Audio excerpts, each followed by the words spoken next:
Charge ಇಂತಹ ಒಂದು ಜಲಪ್ರಳಯದಲ್ಲಿ ಆವಾಗ ಸ್ವಾಮಿ ಶ್ರೀಮನ್ನಾರಾಯಣನು ಪುಟ್ಟ ಮಗುವಿನ ರೂಪದಲ್ಲಿ ಒಂದು ಎಲೆಯ ಮೇಲೆ ವಟಪತ್ರದ ಮೇಲೆ ಮಲಗಿರ್ತಾನೆ. ನಾವು ಎಷ್ಟು ಸರಿ ನೋಡಿರ್ತೀವಿ, ಫೋಟೋಸ್ ನೋಡಿರ್ತೀವಲ್ಲ ವಟಪತ್ರದ ಮೇಲೆ ಮಲಗಿರೋದು. ಅದು ನಾವು ಯಾಕೆ ಯೋಚನೆ ಮಾಡಿರಲಿಲ್ಲ ಯಾಕೆ ಸ್ವಾಮಿ ಮಲಗಿದ್ದಾರೆ ಅಂತ ನಂಗೆ ಗೊತ್ತಿರಲಿಲ್ಲ. ಬಟ್ ಭಾಗವತ ಕೇಳಿದ್ರೆ ನನಗೆ ಈ ವಿಷಯ ಗೊತ್ತಾಗುತ್ತೆ. ಆ ವಟಪತ್ರದ ಶಾಯಿಯ ಮೇಲೆ ಯಾಕೆ ಹಾಗೆ ಮಲಗಿದ್ದಾನೆ ಅಂದ್ರೆ, ನೋಡಿ, ಪ್ರತಿ ಒಂದು ವಸ್ತುವನ್ನು ಹುಟ್ಟಿದ ಮೇಲೆ ಸೃಷ್ಟಿ ಸ್ಥಿತಿ ಲಯ, ಹುಟ್ಟಿದ ಮೇಲೆ ಜೀವಿಸ್ಬೇಕು, ಜೀವಿಸಿದ ಮೇಲೆ ಅದು ಲಯ ಆಗಿರಬೇಕು. ಅದೇ ರೀತಿಯಾಗಿ ನಾವು ಬರೀ ಮನುಷ್ಯರಿಗೆ, ಪ್ರಾಣಿಗಳಿಗೆ, ಜಲಚರಗಳಿಗೆ ಮಾತ್ರ ಅಲ್ಲ, ಇದು ಸ್ವತಃ ಭಗವಂತನಿಗೂ ಕೂಡ ಅನ್ವಯಿಸುತ್ತೆ.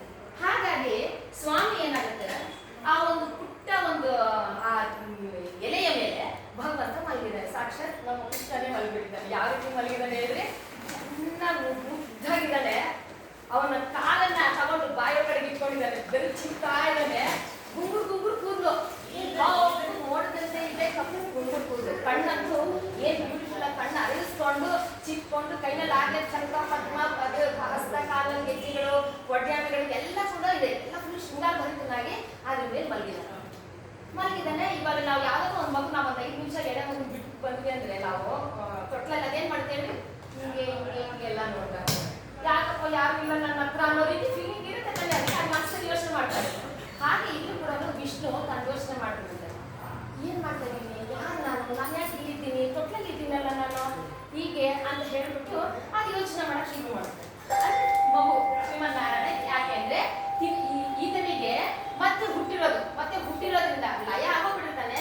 ಲಯ ಆದ್ಮೇಲೆ ತನ್ನಲ್ಲಿ ತ್ರಿಮೂರ್ತಿಗಳು 3 ಜನ ಕೂಡ ಅವರಲ್ಲಿ ಸೇರ್ಸ್ಕೊಂಡ್ಬಿಡ್ತಾರೆ. ಅಂದ್ರೆ ಶಿವ ಮತ್ತೆ ಬ್ರಹ್ಮ ಅಂತ ಕೂಡ ಅವನಲ್ಲಿ ಲೀನವಾಗೋಗ್ಬಿಟ್ಟು ಭಗವಂತ ನಿದ್ದೆ ಮಾಡ್ಬಿಡ್ತಾನೆ, ಯೋಗಮಾಯಲ್ಲಿ ನಿದ್ದೆ ಮಾಡ್ಬಿಟ್ಟಿರ್ತಾನೆ.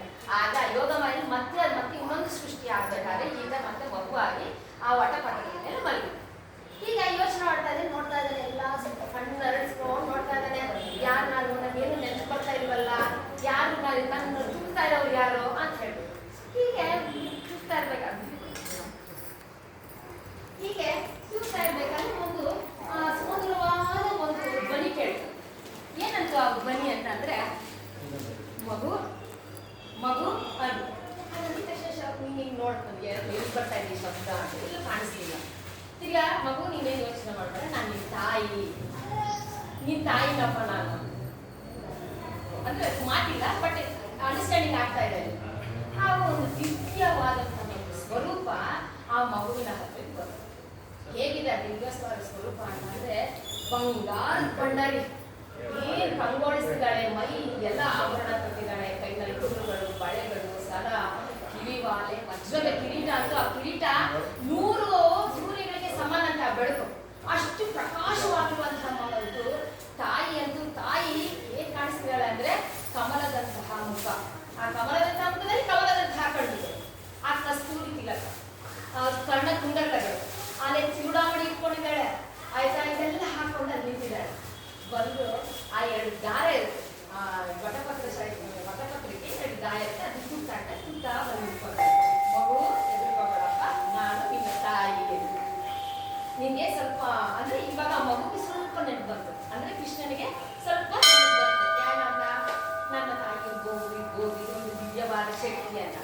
ಆ ಕಡೆ ಅಲ್ಲಿ ಬಂದು ನಿಂತ್ಕೊಳ್ತಿದ್ದಂಗೆನೆ ತನ್ನ ಎಲ್ಲಾ ಶಕ್ತಿಯ ಸ್ವರೂಪಗಳು ಬಂದು ದೇವತೆಗಳು ಬಂದು ನಿಂತ್ಕೊಂಡು, ಎಷ್ಟು ಒಂದಲ್ಲ ಎರಡಲ್ಲ 64 ಅಲ್ಲ, ಸಾವಿರಾರು ಶಕ್ತಿ ದೇವತೆಗಳು ಬಂದು ನಿಂತ್ಕೊಂಡಿದ್ದಾಗ ನಾವು ಸಾಮಾನ್ಯವಾಗಿ ಲಲಿತಾ ಸಹಸ್ರನಾಮದಲ್ಲಿ ಕೇಳಿರ್ಬೋದು, ಬಹುವರ್ಣ ಬಹುಗುಣಗಳು ಅಂತೆಲ್ಲ. ಆಗ ಬಂದು ನಿಂತಿರುವಂತ ಎಲ್ಲಾ ಶಕ್ತಿ ದೇವತೆಗಳು ಒಂದೊಂದು ಬಣ್ಣ, ಒಂದೊಂದು ರೂಪ, ಒಂದೊಂದು ಕಲರ್. ಒಬ್ರು ಕೆಂಪು ಗೌರಂಗಿ, ಒಬ್ರು ಬೆಳ್ಳಗಿದ್ದಾರೆ, ಒಬ್ರು ಹಸಿರು ಕಲರ್ ಇದ್ದಾರೆ, ಒಬ್ರು ನೀಲಿ ಕಲರ್ ಇದ್ದಾರೆ, ಒಬ್ರು ಬೆಳ್ಳಗಿದ್ದಾರೆ, ಒಬ್ರು ಸಿಂಹದ ಮುಖ, ಒಬ್ರಿಗೆ ವಾರಾಹಿ ಮುಖ, ಒಬ್ರು ಬೆಂಕಿ ಮುಗಳಿದ್ದಾರೆ, ಒಬ್ರದಂತೂ ಅಮ್ಮನಿಗೆ ಕೂದಲೆಲ್ಲ ಬಿಟ್ಕೊಂಡು ಬೆಂಕಿ ತರ ಅದು ಗಾಳಿಗೆ ತೇಲಾಡ್ತಾ ಇದೆಯಂತೆ. ಭಗವಂತ ನೋಡಿ ಸಣ್ಣ ಗಾಬರಿ ಆಗುತ್ತೆ, ಯಾರಪ್ಪ ಇದು ಇಷ್ಟೊಂದು ಇದ್ದಾರೆ ಅಂತ ಹೇಳ್ಬಿಟ್ಟು. ಯಾಕಂದ್ರೆ ನಾವು ತಾಯಿಯ ಒಂದು ಶಕ್ತಿ ಸ್ವರೂಪದಲ್ಲಿ ನಾವೆಲ್ಲವನ್ನ ನೋಡ್ತೀವಿ. ಉಗ್ರ ರೂಪದಲ್ಲಿ ನೋಡ್ತೀವಿ, ಮಾತೃ ರೂಪದಲ್ಲಿ ನೋಡ್ತೀವಿ, ತಾಯಿ ರೂಪದಲ್ಲಿ ನೋಡ್ತೀವಿ, ಕರುಣಾ ರೂಪದಲ್ಲಿ ನೋಡ್ತೀವಿ, ನೋಡ್ತೀವಿ. ಈ ತರ ತಾಯಿಯನ್ನ ನಾವು ಪಂಚಕೃತ್ಯ ಪರಾಯಣಿ ಅಂತ ಹೇಳ್ತೀವಿ. ಏನಿದು ಪಂಚಕೃತ್ಯ? ಅದು ಪಂಚಕೃತ್ಯ ಅಂತಂದ್ರೆ ಒಂದು ಸೃಷ್ಟಿ, ಸ್ಥಿತಿ, ಲಯ, ತಿರೋಧಾನ ಮತ್ತು ಅನುಭೂತಿ. ಸೃಷ್ಟಿ ಮಾಡುವವಳು ಅವಳೆ, ಲಯ ಮಾಡೋಳು ಅವಳೆ, ಮತ್ತೆ ಸ್ಥಿತಿವಾಗಿರುವಂತಹ ಮಾಡೋದು ಅವಳೆ. ತಿರೋಧಾನ ಅಂದ್ರೆ ತಿರೋಧಾನ ಅಂತಂದ್ರೆ ನಮ್ಮ ಕಣ್ಣ ಮುಂದೆ ಇರುವಂತಹ ಮಾಯೆಯನ್ನ ತೆಗೆದು ಹಾಕೋಳು. ಇವಾಗ ನೋಡಿ ನಾವು ಇಲ್ಲಿ ಕೂತಿದ್ದೀವಿ, ನಮ್ಗೆ ಈ ಗೋಡೆ ಹಿಂದೆ ಏನಿದೆ ಅಂತ ನಮ್ಗೆ ಗೊತ್ತಿಲ್ಲ, ಬಟ್ ಆಚೆಗೆ ಒಂದು ವಸ್ತು ಅಂತ ಇದೆ ತಾನೆ, ಅದು ನಮ್ಗೆ ಕಾಣಿಸ್ತಾ ಇಲ್ಲ. ಈಕೆ ಈ ದೇವಿ ಭಾಗವತದ ರೂಪದಲ್ಲಿ ಸಾಕ್ಷಾತ್ ಮಣಿಪೀಠದಲ್ಲಿ ಕೂತ್ಕೊಂಡು ತಿರೋಧಾನವನ್ನ ಮಾಡ್ತಾರೆ. ಅಂದ್ರೆ ಆ ಮಾಯೆಯನ್ನ ತೊಲಗಿಸಿ, ಅಂದ್ರೆ ನಮ್ಮ ಒಂದು ಅಜ್ಞಾನದ ಮಾಯೆಯನ್ನ ತೊಲಗಿಸಿ ಜ್ಞಾನದ ಒಂದು ಮಾಯವನ್ನು ಕೊಡ್ತಾರೆ. ಆದ್ರಿಂದಲೇ ನಾವು ತಿರೋಧಾನಗಳಿಗೆ ಅಂತ ಕರಿತೀವಿ. ಅನುಭೂತಿ, ನಾವೊಂದು ಸರಿ ಯಾವಾಗ ಕನೆಕ್ಟ್ ಆಗ್ಬೇಕು ಅಂದ್ರೆ ಭಗವಂತನ ನಾವೇನ್ ಮಾಡ್ತೀವಿ, ಒಬ್ಬರ ಜೊತೆ ನಾವು ಕನೆಕ್ಟ್ ಆಗ್ಬೇಕು ಅಂದ್ರೆ ಒಂದು ಡೀಪ್ ಫೀಲಿಂಗ್ ಬೇಕು ನಮ್ಗೆ. ಯಾವ ರೂಪದಲ್ಲಿ ನಾವು ಮಾಡ್ತೀವಿ, ಇಲ್ಲ ಪೂಜೆ ಮಾಡಕ್ ಕುತ್ಕೊಳ್ತೀವಿ, ಇಲ್ಲ ಉಪವಾಸ ವ್ರತಗಳನ್ನ ಮಾಡ್ತೀವಿ, ಇಲ್ಲ ನೈವೇದ್ಯವನ್ನು ಕೊಡ್ತೀವಿ, ಇಲ್ಲ ಹಾಡು ಹೇಳ್ತೀವಿ, ಶ್ಲೋಕಗಳು ಹೇಳ್ತೀವಿ. ಈ ರೀತಿಯ ಆ ರೀತಿಯಾಗಿ ನಾವು ಭಗವತಿ ಜೊತೆ ಕನೆಕ್ಟ್ ಆದಾಗ ದೇವಿಯ ಅನುಭೂತಿ ನಮಗೆ ಫುಲ್ ಸಿಗುತ್ತೆ. ಆದ್ರಿಂದನೇ ಈ ಪಂಚಕೃತ್ಯಗಳಲ್ಲಿ ನಾವು ಬಳಸ್ಕೋಬೇಕು ಅಂತ ಹೇಳಿ. ಹೀಗೆ ತಾಯಿ ನಾನಾ ವರ್ಣಗಳಲ್ಲಿ, ನಾನಾ ಗುಣಗಳಲ್ಲಿ, ನಾನಾ ರೂಪದಲ್ಲಿ ಬಂದು ಬಂದು ಹೇಳ್ತಾರೆ, ನಾನು ಸೃಷ್ಟಿ ಮಾಡಿಸ್ಕೊಳ್ಳೋದು ನಿನ್ನ ತಾಯಿ. ಹಾಗಾಗಿ ನಿಮ್ಗೆ ಇವಾಗ ಪೂರ್ಣವಾದಂತಹ ಒಂದು ಜ್ಞಾನವನ್ನ ಕೊಡ್ತೀವಿ ಅಂತ ಹೇಳಿ ಅವಾಗ ದೇವಿ ಭಾಗವತದ 1 ಕೋಟಿ ಶ್ಲೋಕಗಳನ್ನ ಆತನಿಗೆ ವಿಷ್ಣುವಿಗೆ ಫುಲ್ ಉಪದೇಶ ಮಾಡಿದ್ರೆ 1 ಕೋಟಿ ನಮ್ದಲ್ಲಿ ಆಗುತ್ತೆ ಅಂದ್ರೆ ಓದಕ್ಕೆ ಆಗಲ್ಲ. ಅದಕ್ಕೆ ವಿಷ್ಣು ಯೋಚನೆ ಮಾಡ್ತಾರೆ, ಇವು 1 ಕೋಟಿ ನಾನು ನನ್ನ ಶಿಷ್ಯಕ್ಕೆ ಕೊಟ್ಟುಬಿಟ್ರೆ ಅವ್ರು ಹೇಳೋದಿಲ್ಲ ಅಂತ ಹೇಳಿ 10 ಲಕ್ಷ ಶ್ಲೋಕಗಳನ್ನ ಬ್ರಹ್ಮನ್ ಹೇಳ್ತಾರೆ. ಬ್ರಹ್ಮ ಯೋಚನೆ ಮಾಡ್ತಾನೆ, ನಾನು 10 ಲಕ್ಷ ನಾನೇನೋ ಹೇಳ್ತೀನಿ, ನಾನು ಬರ್ತಾ ಏನಾಗುತ್ತೆ ಕಲಿಯುಗ ಫಸ್ಟ್ ಸತ್ಯಯುಗ ಯುಗ ನಮ್ಮಲ್ಲಿರುವಂತ ಶಕ್ತಿ ಸ್ಮರಣೆಗಳೆಲ್ಲ ಕಡಿಮೆ ಆಗುತ್ತೆ ಅಲ್ವಾ. ಹಾಗಾಗಿ ಇವಾಗ ನಾನು ಯೋಚನೆ ಮಾಡ್ತೇನೆ, ನನಗೆ ನಮ್ಮ ಮುಂದೆ ಅಂದ್ರೆ ನನ್ನ ಮಗನಿಗೆ ಅಥವಾ ನಾನು ಹೇಳ್ಬೇಕಲ್ಲ, ಇಷ್ಟೊಂದು ಹೇಳಿದ್ರೆ ಅವ್ರು ತಿಳ್ಕೊಳ್ಳೋಣ ಅಂದ್ರೆ 5 ಲಕ್ಷ ಹೇಳ್ತಾರೆ. 5 ಲಕ್ಷ ಕೊಟ್ಟು ಕಟ್ ಆಫ್ ಮಾಡ್ಬೇಕು, ಬರೀ ಇಂಪಾರ್ಟೆಂಟ್ ಆಯ್ತು. ಅಲ್ಲಿಂದ ಆಚೆ ತಿರ್ಗ ನಾಲ್ಕು ಹೇಳ್ಬೇಕಿತ್ತು, ಯಾಕಾದ್ರೆ ಹೇಳ್ಬೇಕಲ್ಲ ಅವ್ರ ಶಿಷ್ಯರಿಗೆ. ಈ ದೇವಿ ಭಾಗವತನ ಅವರು ಯಮುನಾ ನದಿ ತೀರದಲ್ಲಿ, ಸರಸ್ವತಿ ನದಿ ತೀರದಲ್ಲಿ ಬದ್ರಿಕಾಶ್ರಮದ ಹತ್ರ ವ್ಯಾಸರು ಕೂತಿದ್ರೆ ಅವ್ರು ಏನೋ ಒಂದು ಚಿಂತಾಜನಕವಾಗಿ ಕೂತಿರ್ತಾರೆ. ಅವ್ರಿಗೆ ಯಕ್ಷುಕನ ಬಗ್ಗೆ, ಅವ್ರ ಮಗನ ಬಗ್ಗೆ ಯೋಚನೆ ಇನ್ನೊಂದ್ಸತಿ ನಾನು ಅವ್ರು ಕೂತ್ಕೊಂಡಿದ್ದಾರೆ. ನಾರದ್ರು ಹೋಗ್ಬಿಟ್ಟು ವ್ಯಾಸರಿಗೆ ಈ ದೇವಿ ಭಾಗವತನ ಹೇಳ್ತಾರೆ. ಎಷ್ಟು ಹೇಳಿದ್ರು?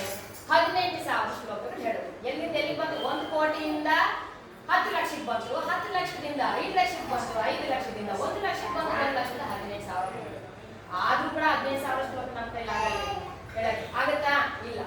ಕನಿಷ್ಠ ಪಕ್ಷ ನಾವು 18 ಶ್ಲೋಕವನ್ನಾದ್ರೂ ಪ್ರತಿದಿನ ಒಂದು ಹೇಳ್ತಾ ಹೋದ್ವಿ ಅಂದ್ರೆ ಅಂಬಾಯಿ ಆಗುತ್ತೆ. ಯಾಕಂದ್ರೆ ನಾವಿವಾಗ ಕಲಿಯುಗದಲ್ಲಿ ಏನು ಗೊತ್ತಾಗುತ್ತೆ, ನಾಮಸ್ಮರಣೆ.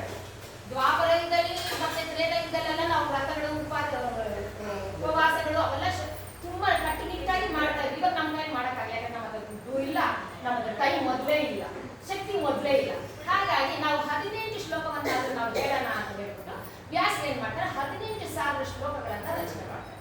ಆದ್ರೆ ವ್ಯಾಸರಿಗೆ ಒಂದೇ ಎಲ್ಲ ಬರ್ತಿದ್ದು, ಅವರು 18 ಪುರಾಣಗಳನ್ನು ಬರೆದು 18 ಉಪಪುರಾಣಗಳನ್ನು ಬರೆದು ದೇವಿ ಭಾಗವತ ಅದು ದೇವಿ ಭಾಗವತನ 18,000 ಶ್ಲೋಕಗಳಿದ್ರೆ ಶ್ರೀ ಕೃಷ್ಣನ ಭಾಗವತ ಕೂಡ ಅಷ್ಟೇ 18 ಖಂಡಗಳು, 18,000 ಶ್ಲೋಕಗಳು ಎರಡು ಈಕ್ವಲ್. ಆದ್ರಿಂದ ಪೂರ್ಣವಾಗಬೇಕು ಅಂತ ಅಂದ್ರೆ ಭಾಗವತ ನಾವು ಕೃಷ್ಣಂದು ಕೇಳಬೇಕು, ಮತ್ತೆ ಇಲ್ಲಿ ದೇವಿ ಭಾಗವತವನ್ನು ಕೇಳಿದಾಗ ನಮ್ಮ ಪರಿಪೂರ್ಣತೆ ಉಂಟಾಗುತ್ತೆ. ಎಲ್ಲಿ ಅಂಬಾ ಯಾಗ ಆಗುತ್ತೋ, ಕನಿಷ್ಠ ಪಕ್ಷ ಅಂಬಾ ಯಾಗ ಅಂದ್ರೆ ದೇವಿ ಮಹತ್ವ ಬಗ್ಗೆ ಹೇಳ್ತಾರೆ. ಎಲ್ಲಿ ಅಂಬಾ ಯಾಗ ಆಗುತ್ತೋ ಕನಿಷ್ಠ ಒಂದು 10 ಹೆಜ್ಜೆ ನಾವು ಮುಂದಕ್ಕೆ ಇಟ್ಕೊಂಡು ಬಂದು ನಾವು ಕೇಳಿಸ್ಕೊಂಡು ಹೋದ್ರೆ ಸಾಕು. 1 ಹೆಜ್ಜೆ ಇಸ್ ಈಕ್ವಲ್ ಟು 1 ಅಶ್ವಮೇಧ ಯಾಗಕ್ಕೆ ಅಂತ. ಯಾಕೆ ಅಂತಂದ್ರೆ ಇಂದ್ರ ತನ್ನ ಪದವಿ ಪಡ್ಕೋಬೇಕು ಅಂದ್ರೆ 100 ಅಶ್ವಮೇಧ ಯಾಗ ಮಾಡಬೇಕು.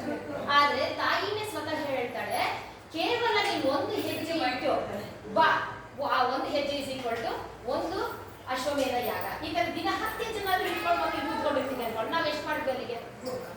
ಆ ಕಂಬ ಯಾಗ ಮಾಡಿದ್ವಿ, ಅಶ್ವಮೇಧ ಯಾಗ ಮಾಡಿ 10 ದಿನ ಮಾಡಿದಾಗ 100 ನಮ್ಗೆ ಎಂತ ಪದವಿ ಸಿಕ್ತು? ನಮಗೀಗ ಇಂದ್ರ ಪದವಿ ಹೇಗೆ ಸಿಗುತ್ತೆ ತಾನೆ? ಕನಿಷ್ಠ ಕಿವಿನಲ್ಲಾದ್ರೂ ಕೇಳ್ಕೊಳ್ಬೇಕು ಅಂತ ಹೇಳ್ತಾರೆ. ಈ ರೀತಿಯಾಗಿ ಅಂಬಾ ಯಾಗವನ್ನ ಸ್ವಾಮಿ ದೇವಿನೇ ಸ್ವತಃ ವಿಷ್ಣುವಿಗೆ ಹೇಳಿದ್ರು.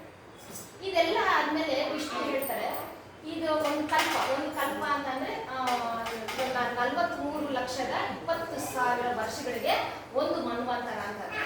ಈಗ ನಮ್ಮ ಒಂದು ಇಡೀ ವರ್ಷ, ನಮ್ಮ ಇಡೀ ಒಂದು ವರ್ಷನ ಒಂದು ಬ್ರಹ್ಮನ ದಿನ ಲೆಕ್ಕ. ಈ ರೀತಿಯಾಗಿ ಅದನ್ನ 43,20,000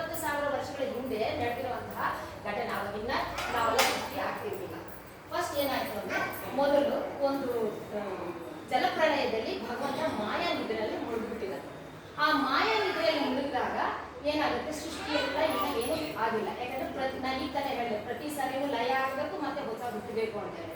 ಸೊ ಪ್ರತಿ ಮನ್ವಂತರಕ್ಕೂ ಹೊಸ ಹೊಸದು ಇನ್ನೊಂದು ನಮ್ದು ಒಬ್ಬರದೇ ಎಲ್ಲ ಇಲ್ಲಿರೋದು ಬ್ರಹ್ಮಾಂಡ, ಸಾವಿರಾರು ಬ್ರಹ್ಮಾಂಡಗಳಿದೆ, ಸಾವಿರಾರು ಇಂದ್ರಗಳಿದ್ದಾರೆ, ಸಾವಿರಾರು ಬ್ರಹ್ಮದೇವರುಗಳಿದ್ದಾರೆ. ಇದೇ ರೀತಿಯಾಗಿ ನಮ್ಮ ಒಂದು ನಡೆಯುವಂತಹ ಪುರಂದರ ಅಂತ ಹೇಳ್ಬೋದು, ನಮ್ಮ ಇಂದ್ರ ಇವಾಗ ನಡೀತಾ ಇರೋ ಇಂದ್ರ, ನಮ್ಗೆ ಯಾರು ಇಂದ್ರನ ಅಧಿಪತಿ ಅಂದ್ರೆ ಪುರಂದರ ಆತನ ಒಂದು ಅಧಿಪತ್ಯದಲ್ಲಿ ಇವಾಗ ಈ ಮನ್ವಂತರ ನಡೀತಿದೆ. ಮನ್ವಂತರ ಅಂದ್ರೆ ಈಗ ಪ್ರತಿಯೊಬ್ಬರಿಗೂ ಒಂದೊಂದು, ಇವಾಗ ಹೇಗೆ ಒಂದೊಂದು ಸಂಘಕ್ಕೆ ಒಬ್ಬರು ಪ್ರೆಸಿಡೆಂಟ್ ಇರ್ತಾರಲ್ಲ ಹಾಗೆ ಇದಕ್ಕೂ ಕೂಡ ಈ ರೀತಿ ನಡಿಬೇಕಾದ್ರೆ ಯೋಗ ಮಾಯೆಯಲ್ಲಿ ಮರೆಬಿಟ್ಟಿದೆ. ಟೈಮ್ ಆಯ್ತಾ? ಟೈಮ್ ಆಯ್ತಾ? ಟೈಮ್ ಆಯ್ತಾ? ಪರವಾಗಿಲ್ಲ.